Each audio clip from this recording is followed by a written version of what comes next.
Hello, Intro Psych class. Welcome to this lecture on consciousness and sleep. Okay, so this is catching us up for the day we missed, Wednesday 220, and I hope you enjoy. All right, so first, let's get started. I won't be doing a whole lot of talking right now because you're going to watch a quick video. Today we're going to play a game specifically designed to test your spatial awareness. Meet the Brain Games Double Dutch team.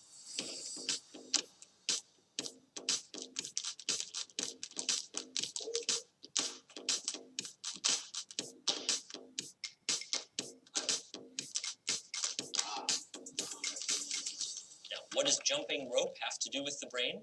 Well, Double Dutch requires off-the-chart spatial awareness. And today these kids are going to help us test yours.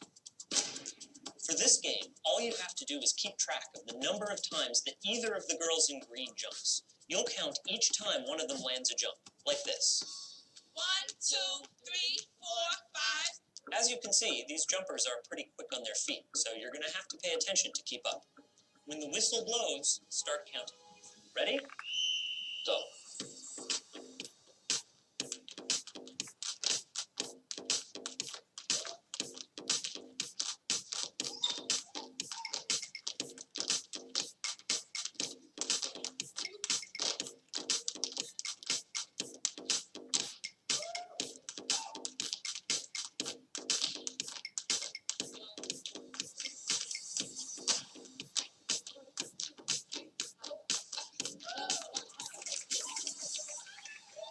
So, how many jumps did the green team make?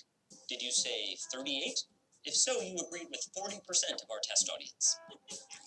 Now, some of you may be onto us, but for those of you who aren't, did you happen to notice anything else going on during the Double Dutch? Maybe a giant chicken strolling right through the middle of the set and doing a funky chicken dance? Now, some of you may have missed that funky chicken, but many of you probably saw it. And that's okay, because the chicken was just there to distract you too. Here's the real question. What color was the wall behind the Double Dutch game? Here's a hint. It wasn't the same color at the end as it was when they started jumping. The back wall was changing color the entire time, from bright blue to bright red. Nearly everyone misses it. But why? It turns out there's far too much information coming in through the eyes at any given moment for the brain to fully process all of it. As a result, the brain has to act like a spotlight, focusing our attention on some parts of the scene but not others. Now, most of you were probably paying attention to the jumpers, and some of you may have suspected that something strange was going to happen, and so you saw the chicken. But you probably weren't paying attention to the back wall. And what we don't pay attention to, we don't see. And hey, for those of you who managed to catch everything so far, did you notice that we also swapped the rope turners out halfway through? Gotcha. All right, so I love to do this in class because it's always really fun, especially this video. So this brings us to consciousness, right? In the video, as he was saying, it's talking about things that we don't attend to, we don't really, we're not aware of it, right? We're not conscious of it. So if we're not attending to it, we're probably not conscious of it. So we're going to talk about things that we're conscious of, things that maybe slip under the radar, right? And when this happens and what it's called. Okay, so let's get started. So consciousness is basically the awareness of ourselves and the environment, right? How aware are we of ourselves and the environment?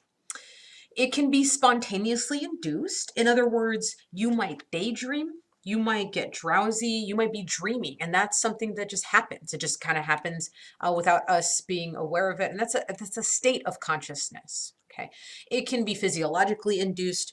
We might experience hallucinations. Maybe there's some chemical issues going on in the brain. Uh, we might have some kind of food or oxygen starvation, deprivation that affects us in some kind of way, and that's going to produce a different kind of consciousness. And they can be psychologically induced, these types or levels of consciousness. So we might experience sensory deprivation. We might undergo hypnosis, and some people can be really suggestible under hypnosis. Or we might do some meditation, and doing some trances might change your state of consciousness. Okay. And so our minds also can have a conscious and an unconscious track. We've touched on this a little bit. So this means that we have a dual process system. In other words, we can our minds have this conscious track that we're aware of stuff in our environment, but then unconsciously we are affected by things. Remember primes, right? We might be primed by words to make us more angry at people or more kind of impatient with them. So we have these conscious and unconscious tracks that work together that help us organize and interpret information simultaneously. So, for example, you might be a juror and you're watching a witness testify consciously, right? You're consciously processing their testimony and listening to their facts, but you're unconsciously aware of the way they're dressed, their race, things like that, that might also influence your judgments, right? So we have this dual processing system where we take in both conscious and unconscious information. So there's also this concept known as blind sight. This is a particular condition where someone may act as if they can see something, but they can't consciously perceive that object. Okay, and so this demonstrates blind sight beautifully. So they're not consciously aware of something in their way. For example, maybe they're walking up to a table. They can't consciously tell you there's a table there, okay, due to this condition. But they will, if they just keep walking towards the table, they will move around it, okay? They'll all of a sudden go around it. They can't tell you why. They can't tell you that there's something in the way. They'll just say, I don't know, I felt like going this way. Confabulation. Because they're unconsciously perceiving that. They're still receiving information. Okay, so for example, there was a researcher known as Lawrence Weiskratz at Oxford University. He examined a patient known as TN. Okay, so TN's eyes were perfectly functioning. He could receive visual information. However, his visual cortex was damaged. Okay, there was something going on in the brain that didn't allow him to see objects that were in his way. So he couldn't perceive certain objects that were in his way, but his body would automatically guide him around those objects. So in the photograph here, you'll see the patient and they ask him to walk down a hallway. And so they've put stuff on the floor down the hallway, like a trash can, a binder, and some other things. And they let him just walk. Okay, he can't tell you that this trash can, this binder, office supplies are here, but he can navigate around them without being told that they're there. Okay, so this goes to show, right? Consciously, he's not aware of it, but unconsciously, we're perceiving objects, or his brain is able to still receive that information, guide him around it without being consciously aware of it. So we have this dual processing system. So now let's talk about selective attention. This brings us a bit to the video, and we'll kind of get at that specific phenomena in a second. Right, so in the video, we talked about when you attend to something, that when you're focused on it, right, we remember that we're consciously aware of that. And so we have selective attention. We can consciously focus on a certain stimulus. That's what selective attention is. It helps us tune out other stuff so we can focus on things that are important to us. So the task that they gave you in the video was to watch some people jump up and down, particularly the people in the green shirts. And so you're focused on counting that. That's a task that you have to do. Okay, so we take in 1 billion bits of information. We talked about this, you know this from the sensation and perception modules, right? But only about maybe 40 bits of that information make it into conscious awareness, depending on what we're attending to. Unconsciously, we're still processing that information. So an example I always give is you might not feel the pressure of the shoes on your feet not until I mention it right now, or the sensation of whatever you're sitting on currently, if you are in fact sitting down. There's also this thing called the cocktail party effect. And this is a specialized kind of selective attention where we're able to attend to only one voice among many. Okay, so we might be in a crowded room and we can attend to one person's voice among many people, but the minute that maybe our name is called out, we can turn and hear or be conscious of that new conversation or person or whomever. Okay. We also tend to attend to more taboo words, meaningful words, because this is something that might have been important to us, or it's something that's right taboo. That's something that we kind of listen to. It might tell us something about what's going on. Okay. And so you might remember the counting and the alphabet task, right? So I talked to you way at the beginning of the semester, we talked about how you can learn better. And one of the things is there's no such thing as multitasking. It's called task switching. So you're either counting, doing, saying the alphabet. If you do both, that becomes rather difficult because we're really good at doing one thing at a time. And we can switch back and forth between tasks, but again, we're just switching back and forth between tasks, right? And one final example is like cell phones and driving. We can do one or the other, but not both. And yes, you might be a really good driver and you've been doing it for decades, but that doesn't mean that just because it seems more automatic, that you should be able to use your cell phone without any kind of impairment. It doesn't really matter too much. People who still have driven for a long period of time, even if they're using hands-free devices, they tend to be just as bad as drunk drivers on the road when they're talking on their cell phone and driving or texting and driving. Okay, it's because we can only attend to one thing at a time. And so we're really, really bad at switching. Okay, so just to give you some numbers about those cell phone studies, people using hands-free cell phones are four times more likely of getting into an accident. You're only 1.6 times more likely to get into an accident if a passenger is distracting you. Okay, because we're able to, you know, we can tell them to not talk to us while we're driving, but cell phones, not a good idea, right? And we tend to be poor estimators at switching back and forth between tasks. So what I mean by that is, in a study, participants could control a TV. They were given a room and they said, here you go, here's a remote control. You can watch TV, you can surf the internet for 30 minutes. Okay, so what they did was they tracked their eyes. They looked to see if people were focusing on the TV screen or focusing on the computer screen.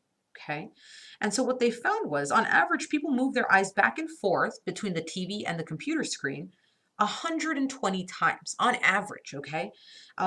Most people, when you ask them, like, how often were you switching back from the TV to the computer, they would say they had only switched back and forth 15 times. Okay, so we underestimate significantly what we've been attending to. We say, oh no, we only switched back and forth 15 times, when in fact they were doing it like 120 times. Moral of the story? Attend to one thing at a time. Like right now, you might be trying to watch Netflix while you're watching this, right? You might be trying to look at your cell phone while you're watching this lecture. I implore you to try and do one thing at a time, okay? Because we tend to be really, really bad at trying to switch between tasks. Okay, so we've got selective attention, meaning we can very efficiently focus on one thing at a time. We can consciously focus on a certain stimuli. Now we have selective inattention. And this means, the stuff that we're not really seeing, what we're missing. Okay, so there's a couple of things. So one, there's inattentional blindness. This is when our attention is directed elsewhere. We tend to miss some kind of stimulus, okay? So inattentional blindness is when we miss something because our attention's not on it. Right. So the Double Dutch video that you watched earlier is an example of this really classic study done by Simons and Chabrice in 1999. So Dan Simons and his colleagues had people watch a video, and this is a screen grab of it, and they were instructed to watch the people either in the black or the white shirts, and they had to count how many times they passed this basketball around. Okay, so kind of like the Double Dutch video. But what happened was, in the middle of the video, some guy in a gorilla suit would come out, stop in the middle of this game, bang his chest, right, and then walk off screen. Okay, and so what they found was about half of the time people didn't notice the gorilla. See, now I had to up my game and get a really more complicated video, because usually when we show stuff in psych, people are kind of aware that we're trying to trick them, right? Or we're trying to test something, and so then you all are trying to figure it out. So that was a good example of the fact that we were attending to one thing, either the jump roping or the person's tossing this basketball, and we miss other stuff, okay? And so in another study he did, he also had a woman with an umbrella pass through people when they were tossing this ball around. So there are variations of this study. Other examples, like I said, the double Dutch video, you missed a lot of different things. I sure as heck did not catch them switching out those rope jumpers. Okay. And another thing you can think of is magicians. Magicians are really good at misdirection. In other words, they're trying to capture your attention by doing something magnificent, right? When in fact they're just redirecting your attention so they can slip something by you, right? So they can create their illusions. So they intentionally direct our attention elsewhere so they can get away with what they're doing. Okay, so this really applies to everyday life in other kinds of ways. You might, for example, make sure, well, I'll just go with it. If I asked you what icon is in the bottom of the bottom right of your phone, think about that and think like, can I remember that, right? So look at your phone and check if you're right. Okay. So were you right? And so a lot of the times we don't know. Now, what time is it that was on your phone? Like, what did the time show? Do you remember? Right? Because most of us have a clock format on the front. So yeah, this gives an example of like, you might pick up your phone, right? Swipe it open, look for something, put it back down, and you've ignored some information. Like your goal was to get somewhere on that phone, but you didn't notice the time. Maybe you don't notice the icons and where you saved them. Okay, so let's watch another video to demonstrate another problem that we encounter with selective attention. You are about to take part in a quick experiment. Take a look at this.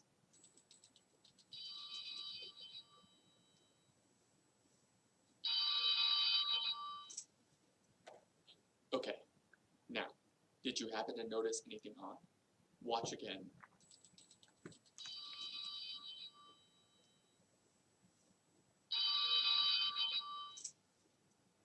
See any changes? Don't worry if you didn't see that it's two different men. It means your brain is doing exactly what it should be. It's focusing on the meaning of the scene rather than on the irrelevant details. Imagine how much energy and brain mass it would take for us to remember every single person, place, or thing we encountered. The things that matter, a conversation with a coworker, your child's first step, would be drowned by a deluge of information. So when there are minor changes to the world around us, we often don't pick up on them. There are two similar phenomena at work. Inattentional blindness is the failure to notice something that's fully obvious right there in front of you when your attention is engaged on something or someone else. Change blindness is a failure to notice the difference between what's there right now and what was there a moment ago. Scientists such as Daniel Simons from the University of Illinois have spent years devising experiments testing just how perceptive and unperceptive humans actually are. So we feel like we're aware of everything, that we're taking in all of the details, and that if something important happens, we'll automatically notice it. It'll capture our attention. The reality is that we often don't notice unexpected things because we're aware of far less of our world than we think we are. So how much or how little are we actually aware of? We decided to recreate one of Simon's most famous experiments to see for ourselves. Here's the setup. Our senior series producer, Vin, poses as a lost pedestrian and asks a passerby for directions. Excuse me, I'm looking for the skyline. Then, we break the two up, walking through them holding a large sheet of wood. Now watch as I replace Vin. You might think people would notice the switch, but almost half the time, they didn't. Of course, that means more than half the time they did. We only tried the experiment 9 times, and by no means was it good science. But we were surprised 4 people didn't notice the switch. In Simon's original experiment, 7 out of 15 people didn't either. So what determines whether or not you can figure out the switch? When you look at another person, you encode what's relevant for what you're doing right then, in that case, giving directions, and you don't pay attention to the details that are irrelevant, say what color their shirt is or exactly how tall they are. As long as you are able to make sense of the meaning of the scene and roughly the main categories of that person, say their height, their age, what race they are, what sex they are, as long as those important things don't change, the meaning of the scene really hasn't changed and you're not going to notice that anything's different. Scientists have documented inattentional and change blindness since the 1970s, and while they allow you to focus your attention, this failure to see every detail can prove costly. Drivers often cause accidents because they overlook quick changes to their environments, such as pedestrians or cyclists. Faulty memories can wreak havoc during eyewitness testimony. The goal of vision isn't to build a photograph or a complete model of the world in your mind. The goal of vision is to make sense of the meaning of the world around you. Being aware of our limitations can help us adapt and compensate for them, allowing us to do things that prevent the really negative consequences that can happen due to failures of awareness. For example, Simons thinks that people might be willing to put away their cell phone when driving if they just understood the limits to their attention. Juries might realize that eyewitness testimony is far from ideal.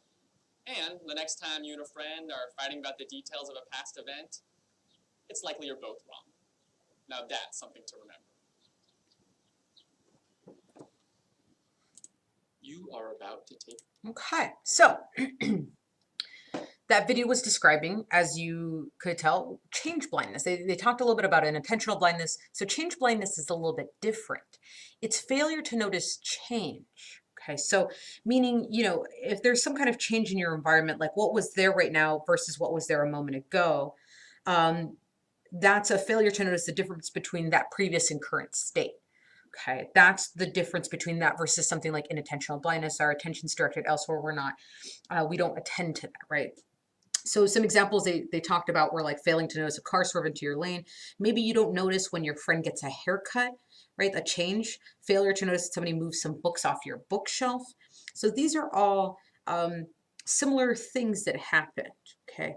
So, you know, this has a lot more to do with like memory, like Simons was talking about, right? So a person gets swapped out, but you're paying attention to directions. You're not allowing your memory to encode more details about that person, their clothes, their face, etc. Right? So we might not focus our attention in that kind of way to notice those types of changes. And so our own expectations and experiences might influence what we even notice, okay, like what we're going to be focusing on. Okay, so that's states of consciousness, what's going on in terms of, you know, things that we're aware of, but keeping in mind that we can also be influenced by, you know, stuff that's unconscious and things we will miss, okay? So now, usually I do a bit of a discussion here, but I want you to kind of ponder this for a second. There's one factor that links these outcomes, and it tends to affect at least 7 in 10 college students. This one thing will end up is related to romantic disagreements, so fighting with your partner. It can also lead to anger and aggression. It can lead to increased stereotyping and prejudice and difficulty coping with stress. So take a minute to think, what would connect all of these things, right? One thing can cause all of these things. If you were thinking of sleep deprivation, you are correct. And you might have known that that's where I was going because we're going to talk about sleep next, right? So sleep deprivation, we're going to talk about sleep. We're going to talk about, right, this is kind of a different state of consciousness, but our brain is still awake. It's still doing stuff. And so let's talk about sleep and some of the consequences of not getting a good night's sleep. So, well, just to give you some fun facts, like the National Sleep Foundation recommends 7 to 9 hours of sleep. Students typically get less, maybe 2 and 3 get the sleep that they need. Okay, and this is why some schools, particularly high schools like in the Pacific Northwest, are trying to push start times for school later so that teenagers who tend to go to bed later and wake up later can get a better night's sleep. They can stay on their circadian rhythm. They can stay, you know, they can continue on their typical path and get better sleep.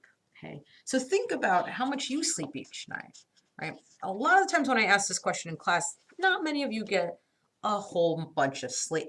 Okay, so let's talk about the circadian rhythm to begin with. This is just our cycle of sleeping and waking. It's our biological clock, okay?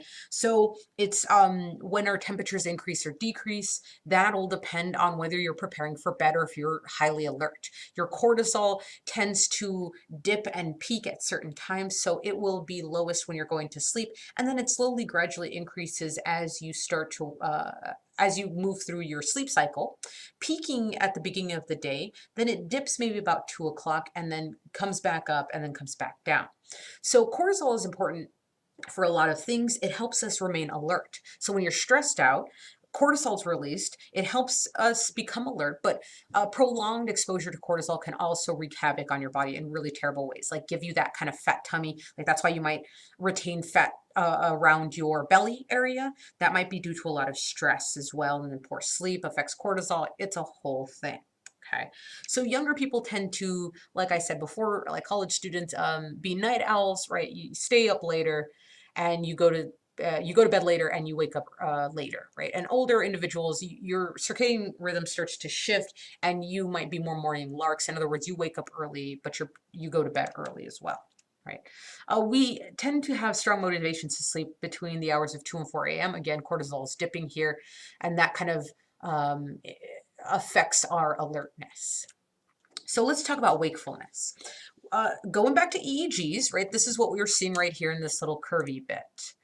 So EEGs give us our brain waves, and we know that when we're awake, when we're alert, we have what's called beta waves. We express beta waves in our electrical activity in the brain. So this is associated with alert arousal. In other words, you're ready to go, you've got that coffee in you, whatever it is, and this is when you're most alert, you'll see beta waves. Then you have alpha waves, which are when we are awake, still in a state of wakefulness, but we're more relaxed. So this tends to be more smoother electrical activity, a little bit longer kinds of activity here, okay, or waves. So then there's also early sleep, okay? And so this is now when we're actually getting into the stages of sleep. So we have non-REM sleep and REM sleep. So that's what this is, non-rapid eye movement sleep, and this is stage 1, okay? This is where we're transitioning between sleep and wakefulness, right? So you were awake and now you're starting to get sleepy. Your breathing starts to slow. You start to see more regular kinds of brain waves, okay? At this point, during NREM1, and this is key, know that hallucinations and hypnagogic sensations tend to occur more frequently here. So hallucinations, like you might experience some kind of sensory experience in the absence of any sensory information, stimuli. So for instance, you're going to see somebody that's not there, right? And that's you experiencing some sensation of somebody being there, but somebody's not actually there, right? There's a lack of visual stimuli. Hypnagogic sensations are when you feel those sensations of falling or floating, right? So do you ever feel like you're just falling and falling and falling, and then you kind of jerk awake, right? That's a hypnagogic sensation. And so that is occurring because we're transitioning between this kind of sleep and wakefulness. Probably has something to do with a bit of our erratic brain waves. Okay. There's also hypnopompic sensations, but this occurs from sleep to wakefulness. So this occurs when we're waking up. You can also hallucinate and things like that, but hypnagogic is associated with when you're falling asleep. Hypnopompic when you're waking up, just in case you're wondering. Then we move into, after going through non-REM 1, we go to non-REM 2, which is known as early sleep. Okay, so this is marked by what we call sleep spindles. So when you're looking at an EEG, you'll see bursts of really rapid brain activity, brainwave activity. Okay, so these are sleep spindles. See how this is, I mean, it's kind of erratic, but this is really intense right here.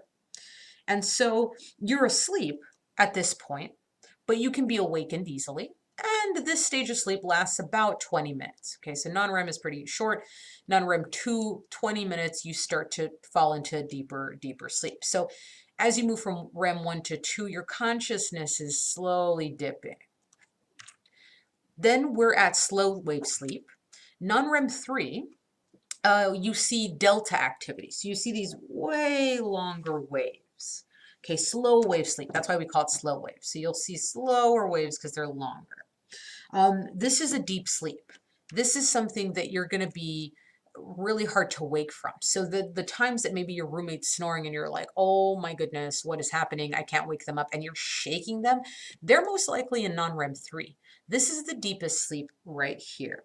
Okay, very difficult to wake from. You have to really be woken by some strong stimulus, maybe like some really loud thunder, something like that, okay? Because you have dipped in terms of consciousness. Your brain is not very alert. Lasts approximately 13 minutes, or excuse me, 30 minutes, 30. And this, in non-REM 3, you tend to see sleepwalking, bedwetting, and night terrors, okay? So sleepwalking is also known as somnambulism. Night terrors are more common in children. This is where there's high arousal. They appear really terrified. And this is more than just like a nightmare, you know, like there's an increased heart rate and breathing. And typically they don't remember that they're like screaming out at night and stuff like that. Again, probably because we're in this deep wave sleep. Then you have REM. Okay, this is rapid eye movement sleep. Here you see a mix of theta and beta activity. Don't worry so much about like looking, you know, being able to identify the look of the type of electrical activity. Know what type of activity is associated for each stage of sleep. I won't give you pictures of them. Okay, so what's interesting about REM is, okay, so we've gone from REM, non-REM 1, 2, and 3, right? We've dipped deeper into states of consciousness or unconsciousness almost. But then something interesting happens and you start coming back up through non-REM stages and then you reach REM sleep. Okay, so you return through non-REM 2 and then you hit REM. So you don't go back to 1, obviously, because then you'd be like awake. Your brain patterns are more rapid here. That's the theta and beta activity. Your heart rate increases and your breathing is more regular and rapid here. Okay. This stage of sleep is called rapid eye movement sleep, or we designate non-REM and REM because this stage is where you'll see rapid eye movement. So if you want to be a creeper and you've got a roommate, maybe you can like ask them if you can watch them sleep and you can see if you can tell when they're in REM sleep. Ask their permission, don't be creepy. Also, you should experience muscle paralysis at this point. That means, right, you shouldn't be able to move. And that's important because you start to dream in REM. And so you don't want to be moving all over the place and start walking, you know, like start walking around. Okay. So dreaming tends to occur pretty frequently here in REM. Oh, and sorry, I forgot to talk about the genital activation. You do see more of that genital activation in men and women. In sleep studies, they can wrap things around an individual's penis and they can measure how aroused people are getting, etc. And that is usually how they know it's associated with REM sleep. Okay, so dreaming frequently occurs during REM, like I said.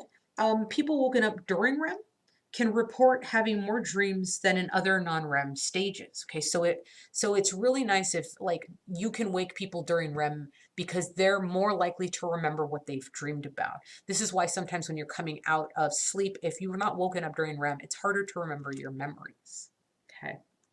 And just to give you a couple of other facts about dreaming, 80% of people woken up during REM report at least having some dreams. But then when you ask that, you know, other people, maybe when they wake up and stuff, a lot of times we don't remember what we dreamed about, right? They're kind of fleeting. So a lot of the times we also are, when we dream in real time. So the amount of time it took us to walk down the street in our dream, that would take us the actual amount of time. And so they did this by waking people after like 5 and 15 minutes in REM and then asking them about how long they think they were dreaming. And so if people, you know, estimate maybe 5 or 15 minutes, then they're pretty spot on because that's when REM started and ended for them. We're responsive to meaningful stimuli. Okay, so it's still difficult to wake from this sleep, even though your sleep is a bit lighter. So we might be woken up by our names being called or things like that. Okay, if you're woken up during REM, because it's at the higher level of consciousness, you will seem alert and attentive versus if you're woken during non-REM stages, especially stage 3. So sometimes your significant other, your roommate might be real crabby because you've woken them from a deeper sleep and they seem groggy, right? Whereas if you wake somebody up during REM, they might just kind of pop out of bed and be ready to go. And last, here, your cortex is working, right? It's actually thinking things, it's creating maybe consolidating memories and stuff.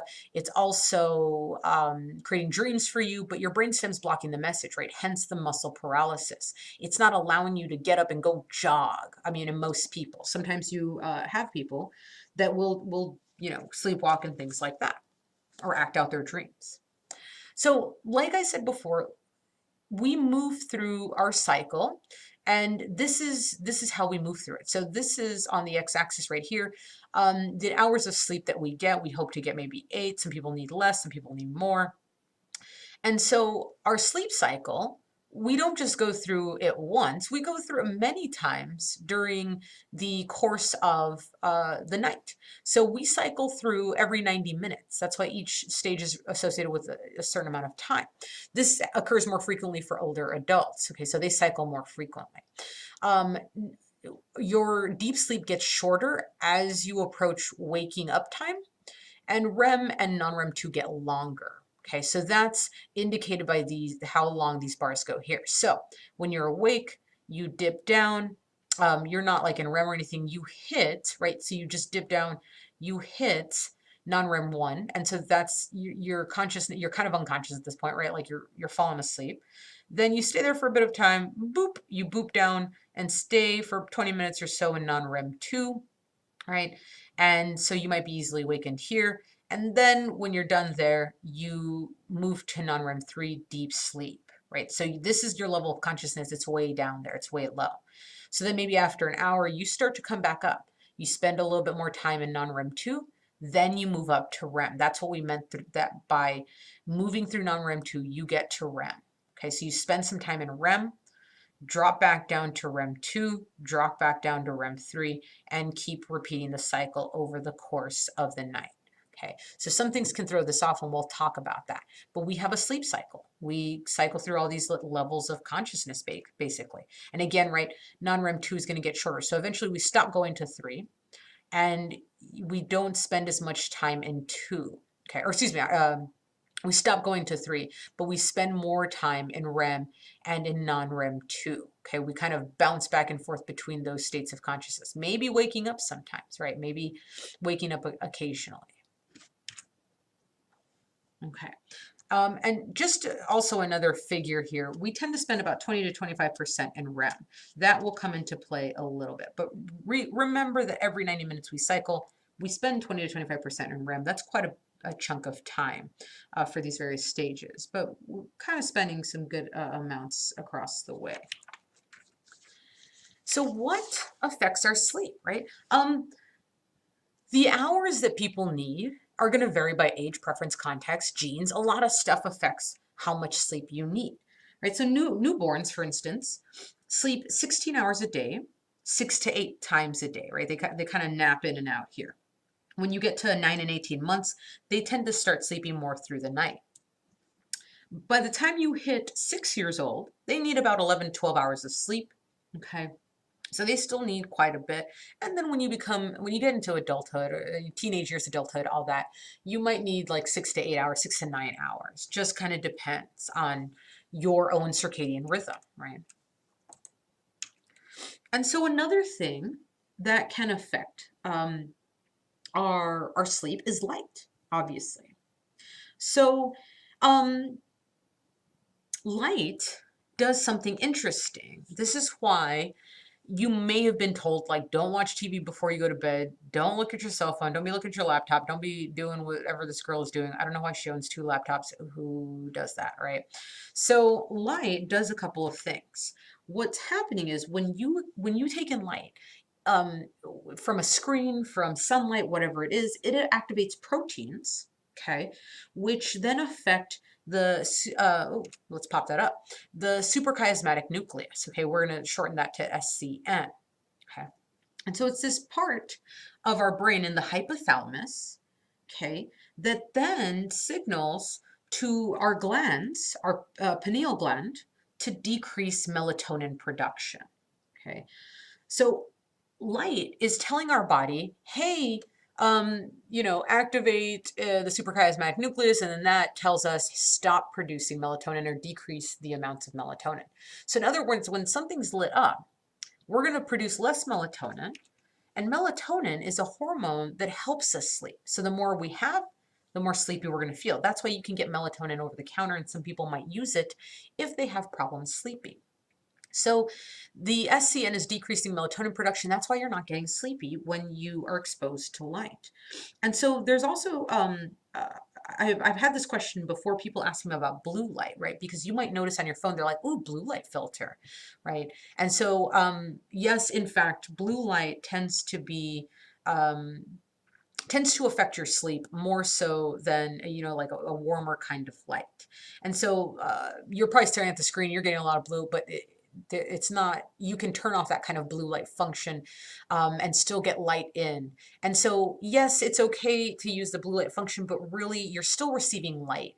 And that light is still going to tell the suprachiasmatic nucleus to decrease melatonin. You're not going to get good sleep. So yes, blue light affects sleep more in terms of keeping you awake, but relatively speaking, whether you use that blue light filter or not, you're still affecting your sleep. You're still affecting your ability to fall asleep. Okay, so know that how melatonin works and what its role is with light, okay, and the suprachiasmatic nucleus. So let's talk about some functions of sleep. Like, why do we need to sleep? What the heck is up with that? We sleep for a very long period of time. Other animals nap and do other things. So let's talk about that. Sleep, for us at least, protected our ancestors from predators. So we could sleep at night after hunting and travel during the day, and this increased our survival. So we were able to find places to hide and things like that. So that's why we can sleep for long periods at night. So it's adaptive for us to sleep for longer periods at night, some people propose, because we can hide and then we can pop out in the daytime and go hunt and do what we need to do. Sleep also restores and repairs the brain and the body. So this is when we are trying to maybe restore our immune system, repair brain tissue. And so this is important. Like when you get sick, it's important for you to sleep because your body needs time to rest, regenerate, repair, kind of restore itself so it can keep fighting whatever, stomach bug or cold or flu that you have. It also helps us build and strengthen memories. We'll kind of talk about this a little bit. It should help us consolidate our memories or store memories from the hippocampus to long-term storage elsewhere in the cortex. Okay, so areas of the brain that are active while we learn something consciously are also active when we sleep. We've seen studies of this. So people kept awake after learning something are unable to recall that learned information even if they've been allowed to sleep. Okay, so there's something going on. So in other words, they've made people learn stuff, and then they keep them awake. Like they after learning something, even if they're allowed to sleep, because if you disrupt their sleep, then they're not going to recall that information. Okay. Okay. So sleeping also helps facilitate creative problem solving. Again, this is connected a bit with memories, and also your brain's allowed to restore and repair itself. And so sometimes you have to, they even say like sleep on it. You might literally want to sleep on things. So you should be able to solve problems better, make better connections between information because you're consolidating all this information that you learned earlier in the day. And sleep is the time when growth hormones are active. So it's important, especially for young growing adults and kids, to sleep because these growth hormones are allowed to be released by the pituitary gland. And this is why babies sleep a lot. They need to release growth hormones. This is when they're going to be growing, basically. I mean, not that they don't grow in the daytime, but this is when hormones are being released in that way. So preventing people from sleeping can have some really dire ramifications, which leads me to the next slide. So your body has this wonderful picture of this guy who looks super out of it because he hadn't been sleeping so well. So a couple of things can affect your body, your brain, your body system when you don't sleep. For instance, you will have poor attentional focus and memory consolidation, and you'll be at an increased risk of depression. So you might be driving along the road and you can't really focus. You can't really attend to what's going on. You might get into an accident, right? This will increase your chance for high blood pressure because when you get interrupted, especially during non-REM 3, when maybe your body's repairing itself, things like that, you're going to see some more physical effects. Your body's not really repairing itself. Your heart has to kind of work itself into overtime, increasing your blood pressure. When you don't sleep, it suppresses your immune cell production. And so this increases your risk of catching stuff like the flu or colds or whatever. And this is because at night, that's when our immune system is working. If we're awake and we're awake for long periods of time, it's going to tell the immune system, don't work right now. So sleep helps boost our immune cells to fight infections. So if we're not sleeping, we're not restoring our immune function. Okay. An interesting thing's going on here too. When you don't sleep, your stomach starts to increase ghrelin, which is a hormone that helps you feel hungry. So the more ghrelin you have, the more hungry you feel. And so your body's doing this because you need energy, right? You're tired. And so it's like, well, shove a donut in me because then I can be alert with the sugar and I can keep working for you. It's also simultaneously decreasing the production of the hormone leptin. And so leptin should suppress your hunger. Okay, so more leptin you have, less hungry you feel. And so it's decreasing leptin production, so you're not suppressing your hunger, but it's increasing ghrelin, which is making you feel hungry. Not a good thing. You start to get that belly fat, which can be really detrimental to cardiovascular types of problems, heart disease, and things like that, blood pressure issues. And that leads us to the fat cells, right? So then there becomes an increased production and greater risk for obesity in terms of fat cells. So again, this usually happens via the stimulation of cortisol. You're feeling stressed, your body's trying to stay alert. Increased levels of cortisol is going to impede your liver's ability to process fat, and that's why it starts to get stored around your belly instead of getting burned off. Okay, so you should definitely try to get your sleep. Your joints become inflamed. Again, this is kind of linked to your immune system. You are at a higher risk for arthritis because you're not able to really repair your body in that way. And your muscles start to reduce in terms of strength, and you have a slower reaction time, motor learning. So again, this is linked to a bit of that attention, but also you're slower to react. You can't hit that brake as quickly as you think. Okay, so let's talk about dreams now. You've seen the terrible effects of a lack of sleep. So let's talk about dreams. Like, why are they important? What's going on? Why do we dream? Why do we have REM? REM is really important. We know that. If we don't experience REM, it can have some potential ramifications. We need those sleep cycles. We need to move through non-REM 1, 2, 3 and back up to REM. So there are a couple of theories out there. It's really hard to determine which of these is really more true than the others. There's a little bit more evidence to suggest certain ones over others. So let's talk about them. You've got information process theory. Dreams, and this proposes that dreams are helping us organize and consolidate memory. And there's quite a bit of evidence for this one. So in other words, what we mean by organizing and consolidating memories is throughout the day, you have a bunch of stuff that happens, right? You're trying to learn stuff in class, different events occur. Maybe it was your birthday and you had a party and you have all these memories. And so by sleeping and having dreams, it's thought that particularly dreams are helping you sort out and process the day's event and fix them into memory. So that's what we mean by organize and consolidate. We're putting it all together and sending it off to our memories. Okay, and so this is specifically when we dream.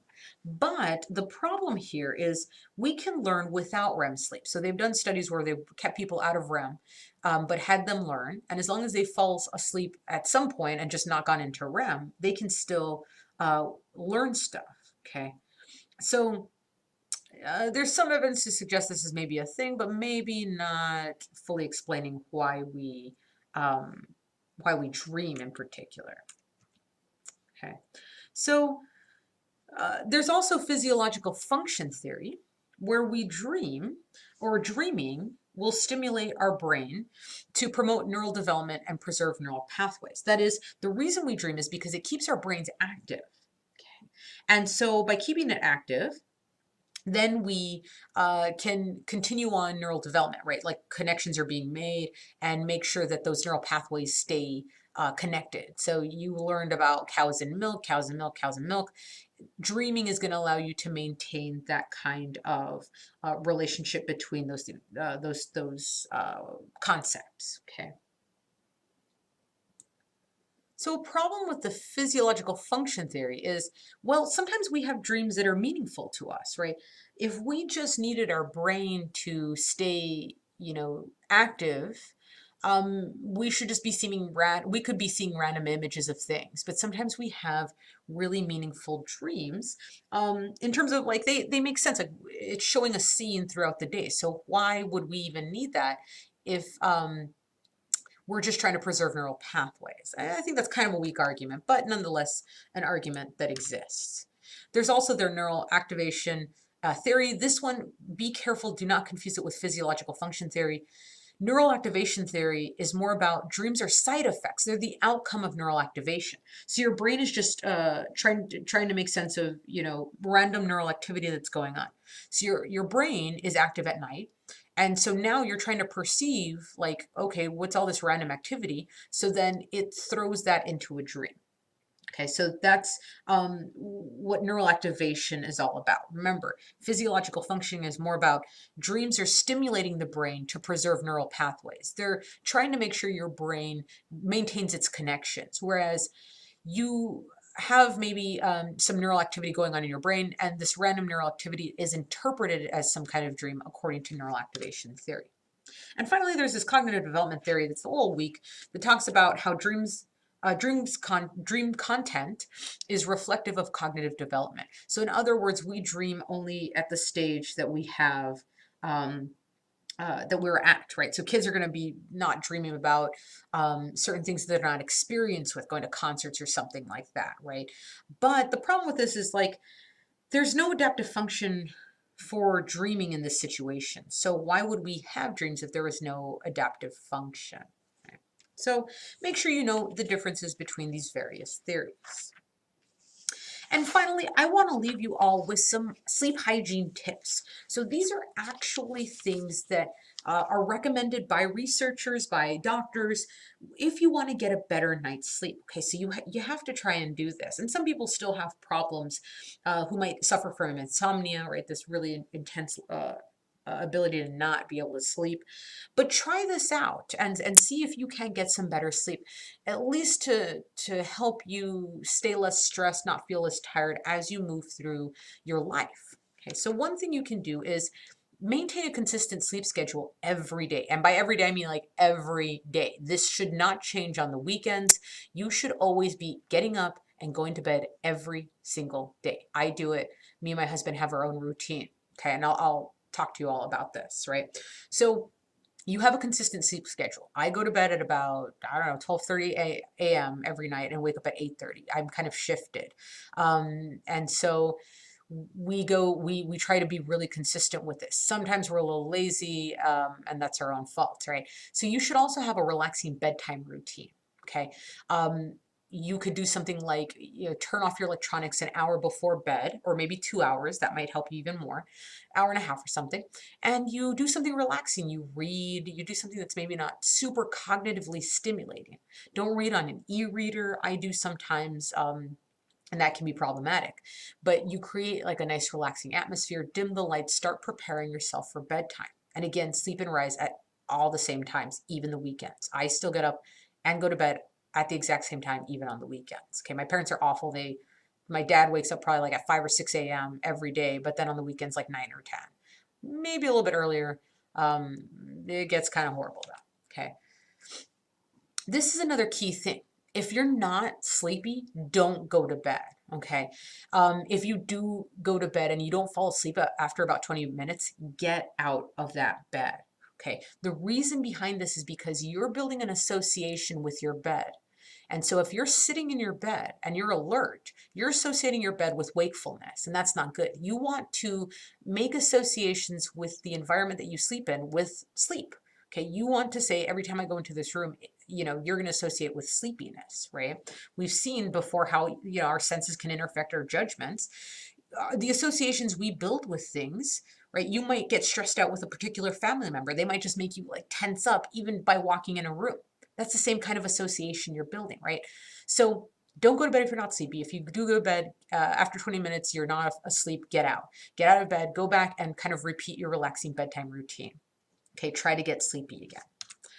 So make sure to restrict eating or drinking before bedtime and light exposure. Again, don't use electronics right before bed. Even if you're doing that blue filter function, still not going to help you. You're still impeding the production of melatonin, among other things. Okay, some other things you can do.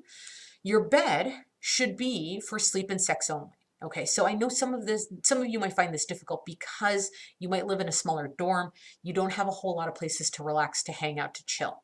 And I totally get that, but try to use your bed only for the purposes of sleep or sex. The reason behind this, again, goes back to the association, right? You want to associate your bed with only sleep or sexual activity, which is usually generally not super arousing, hopefully, okay? So usually you're doing more sleep than anything else in your bed, so you're going to start to build that good association. Don't read in the bed, right? So that's what we mean by building that association. Goes for electronic devices too. I leave my cell phone out of bed or my bedroom. I don't take it in there anymore. I used to worry that I'd have some emergency I'd have to get to, but I've gotten over that, okay? This is good because there are research studies out there that show that if you even have your phone on silent in your bedroom, you still have this anticipatory anxiety or thoughts that your device might go off, that it might ring, and then you reach for it, and then that kind of keeps you awake, right? So this happens to me when I go out of town. I set an alarm, and I'm maybe gonna try and catch a plane super early in the morning, so I have to drive to Philly, blah, blah, blah. So I leave my phone in my bedroom because I'll use that as an alarm for that time instead of my usual alarm clock. And what happens is I don't get any sleep because I'm anticipating that alarm going off.